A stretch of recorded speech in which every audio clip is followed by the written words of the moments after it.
1986, Rock and Roll Hall of Famer. 1984, Grammy Lifetime Achievement Award winner. Rock and roll pioneer. Started a singing group in juvie good enough to perform outside the detention center. Welcome to Bespoke Folks and Tales, where we combine the entertainment of storytelling with the fun of trivia. We tell trivia stories inside out. Do you know who I'm talking about? Let's go! Charlie was a hellraiser. There was just no getting around that fact. He was the youngest child of a respectable family. His mama was a school principal. His daddy was a contractor and a deacon at a nearby Baptist church. His parents encouraged him to lead a respectable life. Having a certain amount of financial resources, Charlie was able to take music lessons as a child, a passion he would nurture for the rest of his life. But self-discipline would never be a hallmark of Charlie's. He was too incorrigible.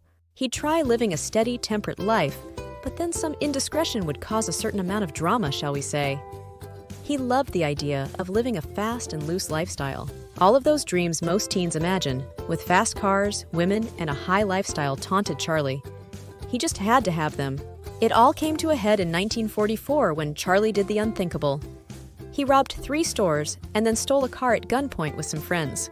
While the exact details of that day are disputed, what is known is that Charlie was sent to a reform school for boys. And while there, he formed a singing group. The group became well known enough that they were allowed to perform outside the detention center. On his 21st birthday, Charlie was finally released from the detention center. Not that he would ever be a model of good behavior.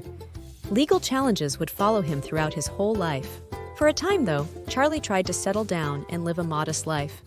He married and soon started a family. He worked at a couple different auto plants, as a janitor, and even trained as a beautician.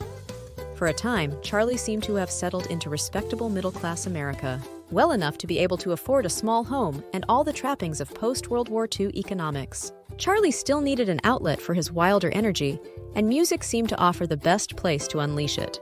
In the 1950s, he worked with local bands in St. Louis for some extra income. Charlie's manic energy on stage offered audiences something new to dance to. It wasn't long before he started attracting a following from both black and white audiences in the area. A hard feat in segregated 1950s America. By 1955, Charlie was at the top of the Billboard charts, having sold over 1 million copies of his first album. He sang about the fast and wild times that all teenagers dream of instead of committing crimes to fund that lifestyle. In the process, he would earn the moniker the father of rock and roll. His songs would inspire the likes of Bob Dylan, the Rolling Stones, and the Beatles. Charlie would go on to tour for 50 years before his death in 2017. During that time, indiscretions would follow him. He would be convicted of transporting a 14-year-old girl across state lines for sexual intercourse in 1959. There would be tax evasion charges, royalty disputes, and settlements for sexual abuse, physical abuse, drug charges, and child abuse. Though the allegations would dog him for decades, Charlie served very little jail time. Charlie was a hellraiser, there was no denying it. But history wouldn't remember him as the juvenile delinquent of St. Louis, Missouri. He would be remembered as Chuck Berry, a major contributor that laid the groundwork of the rock and roll industry with hits such as Maybelline and Johnny B. Good. To some degree, all artists that came after this wild and charismatic artist would imitate the flavor of this original rocker. At what point did you know who I was talking about?